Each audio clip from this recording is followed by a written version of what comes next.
عدنا أعزائي المشاهدين مرة أخرى وأجدد التحية لضيفي الكريم فضيلة الشيخ عدنان بن محمد العرور. أهلا بك مرة ثانية في الشيخ عدنان. أيضا نجدد التحية للحاج وعد اللامي الغائب الحاضر معنا. فضيلة الشيخ عدنان، يعني تناولنا فصل الخطاب. الحاج وعد قال إن تلميذ الطبرسي قال إن هذا الكتاب يعني غير معترف به. ما يعني هذه الأقوال؟ لا نقول لفظا وحرفا حتى لا نؤاخذ. ونفى هذا التلميذ أن الطبرسي كان يقصد هذا. ماذا تقول؟ الناس يتهمونك بالوهابية، أنا سأتهمك بالتشيع. نعم. أنت قلت الحاضر الغائب، وهذه لفظة جميلة شيعية على المهدي، فلا نعم. أدري أنك تأثرت بهذا فقلت الحاضر الغائب. طيب، أعجب ما رأيته طبعا بعدما رجعت إلى المراجع ونظرت في كتب تلميذ الطبرسي، وجدت عجبا، وما كنت أتصور أن الحاج وعد وصل إلى هذه الدرجة في تحريف الكلمة. ما كنت أتصور. اسمع ماذا يقول تلميذه. هذا كتاب لتلميذه اسمه الذريعة إلى تصانيف الشيعة، وبالتالي ذكر تصنيف فصل الخطاب، وذكر فيه أنه ألف في إثبات تحريف القرآن. من تلميذه هذا الذي كان يقصده؟ محمد محسن نزيل سامراء الشهير بالشيخ آغا بزرك الطهراني اللي ذكره هو. نعم. هذا ظهر نعم. أنا لا أرى لأني. طيب، تفضل. يقول قال التلميذ في ترجمة هذا الكتاب، وذكر عن شيخه ما ذكر: بل يعلم إجمالا من الأخبار التي ذكرها في الكتاب مفصلا نعم ثبوت النقص فقط. فتلميذه يقول: أنا أشهد أن هذه النصوص التي أوردها تشهد على نقصان القرآن فقط. وهذا نوع عظيم من التحريف إذ نقص. فتلميذه يدين بذلك ويؤسفني أنه لم يرد على شيخه. ثم قال: ورد عليه الشيخ محمود الطهراني على الطبرسي نعم في رسالة سماها كشف الارتياب عن تحريف الكتاب. رد عليه وجزاه الله خيرا على هذا الرد. رجع الطبرسي رد عليه مرة أخرى. لاحظ، رد عليه مرة أخرى، وجواب عنوان الكتاب: الجواب عن شبهات كشف الارتياب. كشف الارتياب ألف للدفاع عن كتاب الله وضحض كتاب التحريف اللي ألفه الطبرسي. رجع الطبرسي يا حاج وعد ألف رسالة أخرى في إثبات التحريف، في الرد على من قالوا أنه لم يقصد التحريف. أيوة عشان أيوة، أحسنت نعم. تماما. فتصور أن تلميذه يشهد أنه ألف الجواب. ثم الذي صعقني، وطبعا أنا أقول الحاج وعد كان يسألني عن الوثائق، يعني مستحيل يجيب 20,000 صفحة وتشيلون هنا، لكن اضطريت الأسبوع أني أصور، لابد من هذا. والآن أردت سبحان الله اليوم نتفاهم مع الحاج وعد، لعله فاته بعض الألفاظ. لا، هو طالب للحق. أيوة. يعني لا نقول نحسبه طالب للحق. يعني بجوز عيونه زاغت، يعني مر على الكلمة. نعم. يقول تلميذه: وقد كان ذلك بعد طبع فصل الخطاب. لاحظ، بعد طبعه. هل طبع يعني أيوة. قال لم يطبع. هو مخطوطة إلى الآن. شيء عجيب. ما رأى هذه العبارة أو ظن أن عدنان لن يصل إليها. كم كنت أتمنى الحاج وعد أن يكون حاضرا. يقول: ألف هذه الرسالة في الدفاع عن كتابه الأول بعد طبع الكتاب. فكان شيخنا يقول وكان ذلك بعد طبع فصل الخطاب ونشره.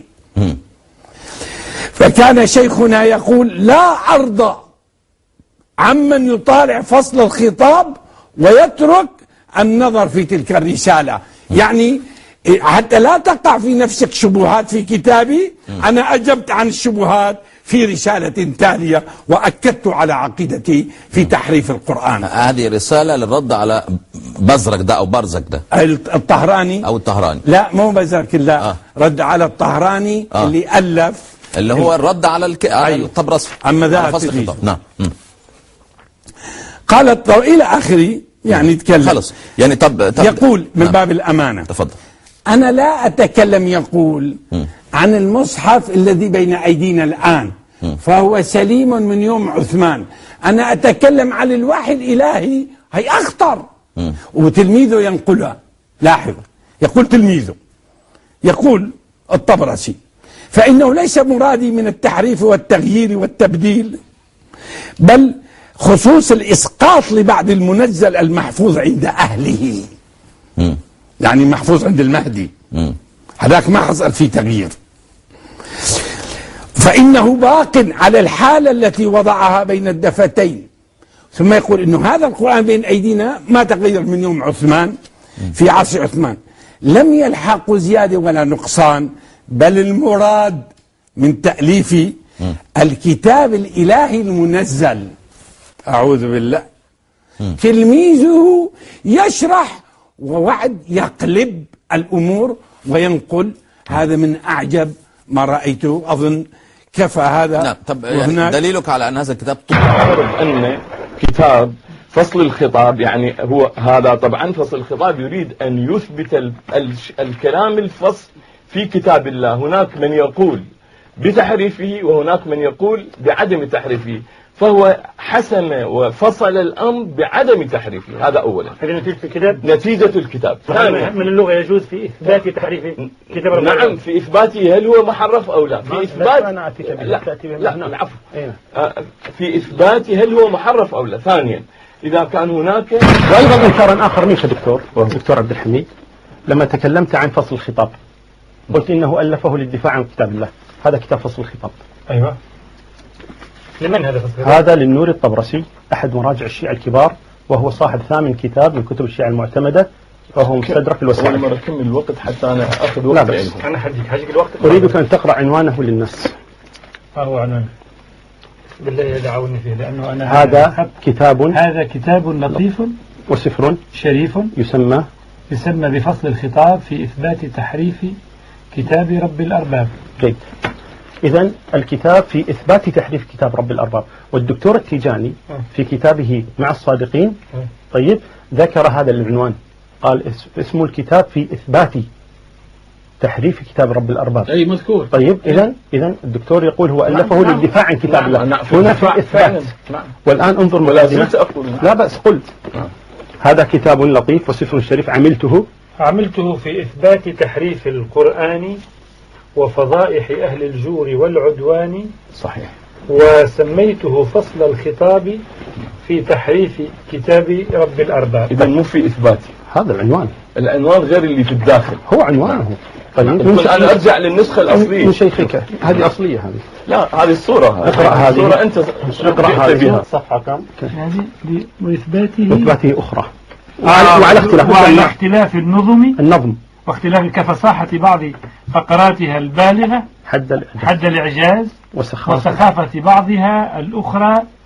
طيب هذا يقوله مسلم عن القرآن الكريم. أنا لا أثق هذا كتاب فصل الخطاب. لو جئت بنسخة لو جئت على ذلك ومن وقت البلوشي فاضل لك دقيقة. إذن الكتاب في إثبات تحريف كتاب رب الأرباب. هذا الرجل ألفه وذكر استدلالا على ذلك، والكتاب مليء بهذا الكلام، وأنا جعلت له فهرسا في هذه القضية. فدرس سؤال وأجبني إجابة من درس الكتاب. تفضل. وفي ليلة رمضانية. لا شك. تفضل. هل جوهر الكتاب ومضمونه هو الرد على شبهات تحريف القرآن، أم الكتاب مضمونه هو ما يطابق العنوان الذي قرأته على الناس؟ لا شك أن مضمونه يطابق العنوان، وإن شئت أعطيتك إياه الليلة.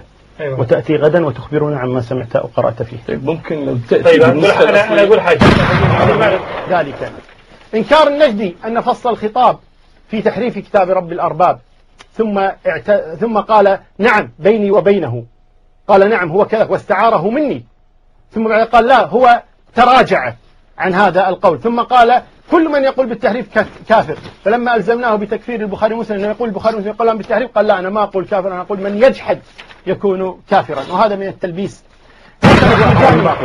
أنكر الدكتور النجدي أن صاحب كتاب فصل الخطاب ألفه في إثبات التحريف، ولما سألنا هل قرأته قال لا لم أقرأه.